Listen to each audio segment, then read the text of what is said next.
미국 입장에서는 한국을 쿼드에 포함시키고 한미일 공조를 강화시키기 위해서 한국에 선물을 줘야 될 것으로 보입니다.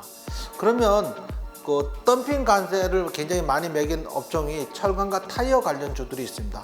여기에 대해서 덤핑 관세를 완화하거나 아예 없애고, 그러면 미국 내에서도 인플레이션을 억제하는 효과가 있기 때문에 그런 선물로 주어질 것으로 예상돼서 바이든 대통령 방안에 맞춰서 타이어 관련주, 철강 관련주 관심입니다.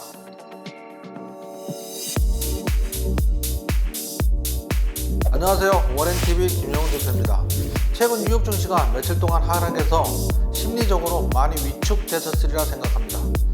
이 증시가 앞으로 얼마나 더 하락할지 또는 언제 반등할지 전망에 대해서 자세히 알아보도록 하겠습니다. 파월 연준장이 국제통화기금 IMF에 가서 연설을 했는데 5월 FOMC 회의에서 0.5% 금리 인상을 기정사실화하면서 뉴욕 증시는 일제히 하락했습니다. 지난 금요일 코스피 마이너스 0.8%, 코스닥 마이너스 0.74%, 이미 선반영된 감이 있습니다. 하지만 뉴욕 증시가 나스닥이 2.5% 이상 하락하고 다우와 S&P도 좀 많이 하락해서 월요일 우리 증시는 하락 출발할 것으로 예상됩니다. 지난주 주요 이슈에 대해서 살펴보도록 하겠습니다. 금융투자는 7,400억 원 현물 매도하고 선물을 7,200억 원 매수하는데 스프레드 거래로 치중했던 것 같고요. 미국이 빅스텝이 이미 주가에 선반영되고 있어서 우리 증시 역시 며칠 동안 하락을 했었습니다. 야놀자가 국내 증시의 상장이 쉽지 않아서 나스닥의 상장을 추진하고 있다는 소식입니다. 인수위가 국가전략기술으로 연구개발비를 민간에 정권 지원한다는 소식에 로봇 관련주들과 인공지능 관련주들이 강세를 좀 보였습니다. 베이징 인근의 주요 철강 생산 기지가 탕산 봉쇄령이 내려지면서 국내 철강주들이 많이 상승했습니다. 우리는 이제 현대제철이라든지 세아제약이라든지 가지고 있으면서 좋은 흐름을 보였습니다.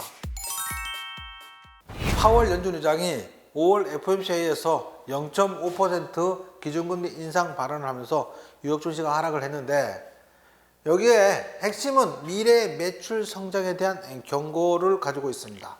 인플레이션과 싸우는 것은 고통을 수반할 것, 매파적인 연준과 채권금리 상승이 다시 시장을 움직이고 있고, 연준의 보다 공격적인 금리 인상 전망은 주가와 투자자들의 신경을 계속 짓누르고 있습니다.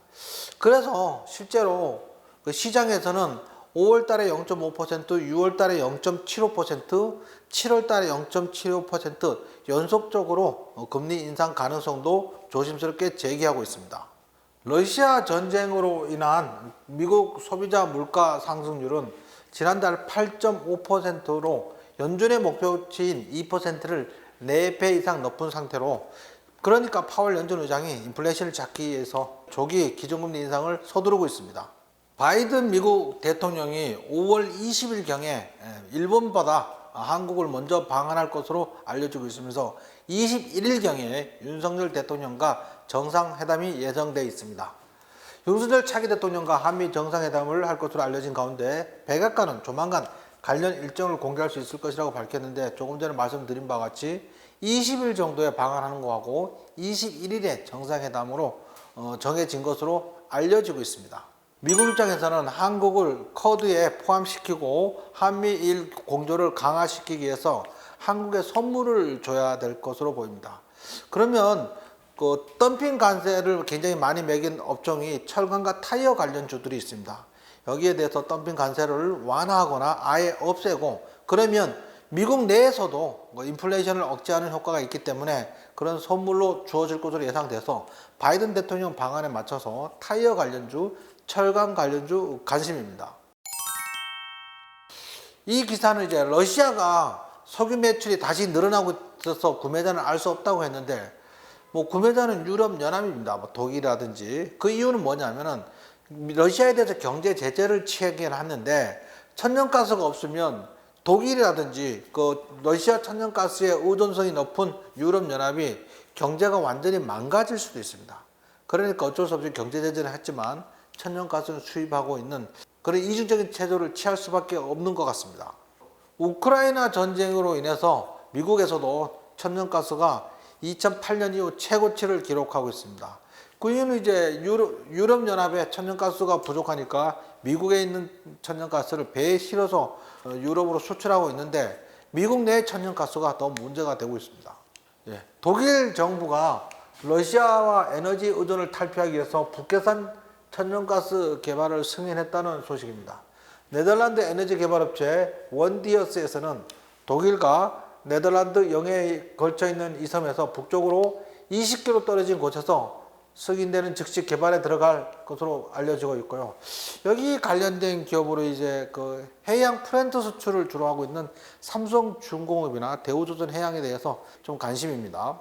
유럽연합의 집행위원회가 러시아산 에너지의 의존도를 낮추기 위해서 권고사항을 마련해서 알려주고 있습니다. 먼저 히터나 에어컨은 좀 낮춰서 틀어라. 그 다음에 보일러도 좀 낮춰서 조절해서 하고, 그 다음에 가급적이면 걸어서 다니는 쪽으로 그렇게 안내를 하고 있고요. 그 다음에 자동차도 좀 더 경제적으로 활용하기를 하고 있고요. 고속도로에서는 속도를 현저히 낮춰서 운행을 하면 아무래도 경제 속도라는 게 있겠죠. 그 다음에 일요일날, 토요일날 가급적이면 외출보다는 집에 있으라는 얘기가 있는 것 같고요. 그 다음에 비행기보다는 기차를 이용을 하면 좋겠다. 뭐 이렇게 얘기하는 거고, 대중교통을 좀 이용을 해라. 그 다음에 걷기나 자전거 타기를 이용해서 이동수단으로 해라. 그러면서 천연가스를 줄이기 위해서 굉장히 노력하고 있습니다. 우크라이나 전쟁으로 인해서 유럽의 그린수소 투자가 늘고 있습니다.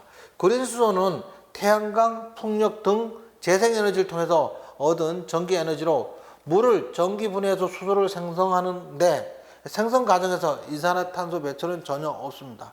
따라서 유럽연합에서 풍력이라든지 태양광 발전에 대한 시설을 증설할 것으로 예상돼서 풍력 관련주, 태양광 관련주에 대해서 좀 관심을 가지는 것이 좋을 듯 합니다. 이번 주 내내 5월달 기준금리 인상과 급격히 이어지는 그 변동성으로 인해서 뉴욕 증시도 많이 하락을 했지만 우리 증시 역시 지지부진한 상태에 있습니다.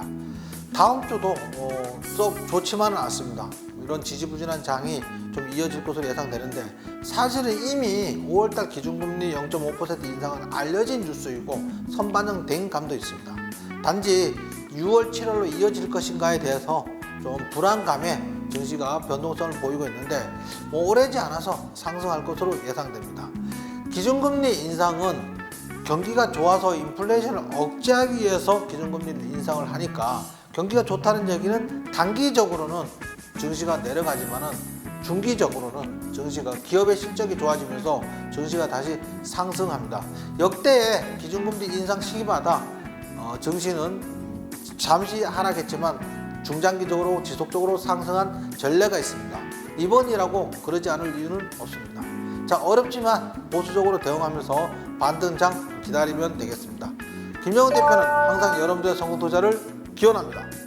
감사합니다.